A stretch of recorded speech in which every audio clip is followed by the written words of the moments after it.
The question is the House to now adjourn. I call the member for Parramatta. Thank you, Speaker. I have risen in this place 3 times now to raise the issue of religious freedom.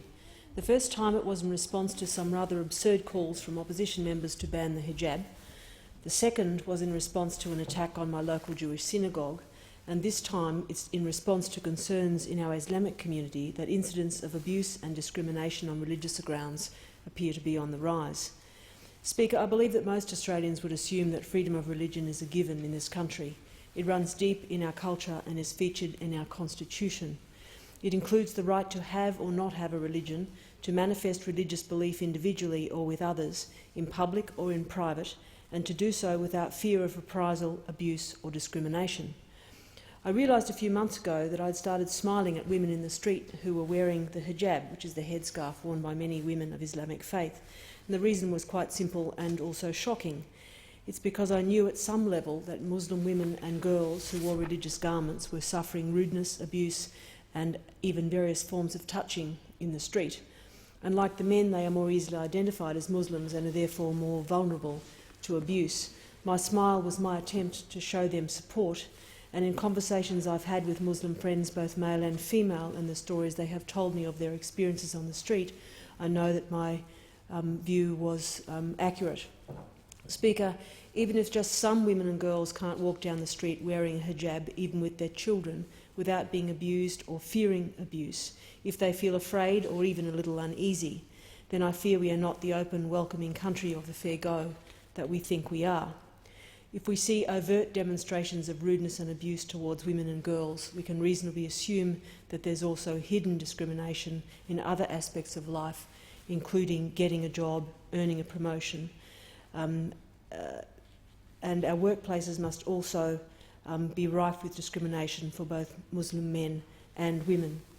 We in this place are both leaders and servants of our communities. As leaders, we lead by our character. We look to the horizon and support those who can see further than we can. And as servants, we support those who strive to find a good path through their life and aid those who are lost or who have fallen behind.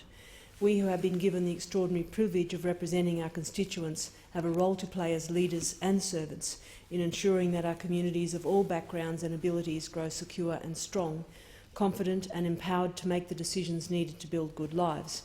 A sense of belonging, of being welcomed and accepted, is fundamental, and that's why Labor has a Minister for Social Inclusion.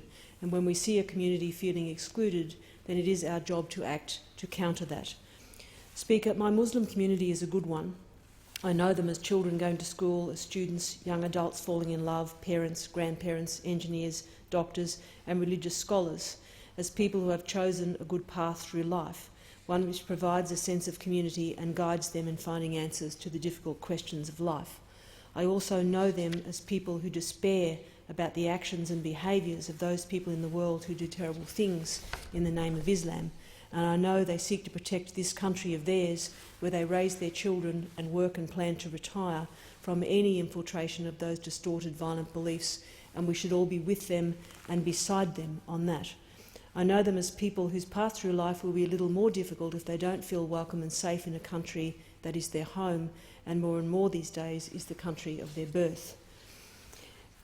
The Islamic community have begun to ask that the human rights and anti-discrimination laws be strengthened to cover religious vilification and discrimination. Speaker, on the Labor side of the House, we released an exposure draft of the Human Rights and Anti-Discrimination Bill 2012, which strengthened many protections and extended anti-discrimination laws on the grounds of religion to the workplace. That's a major step forward. However, there were several submissions that echoed the views of my Islamic community and argued for stronger anti-vilification laws on the grounds of religion. The Attorney-General, as part of the review, has asked his department to thoroughly assess submissions made to the Senate Standing Committee on Legal and Constitutional Affairs, including those that argued that we take a step forward in protecting the community from religious vilification and discrimination. In contrast, on the other side of politics, the Coalition has indicated that it would throw us into reverse by repealing Section 18C of the Racial Discrimination Act 1975. That's the section that makes it unlawful to publish material which offends or insults a person or group because of the race, colour or national or ethnic origin of the person. The removal of such protections would be a major step backward. I urge the Parliament to uphold protections against racial vilification that are already in place under Section 18C and to look to ways to safeguard the protection of religious freedom in Australia for all religions.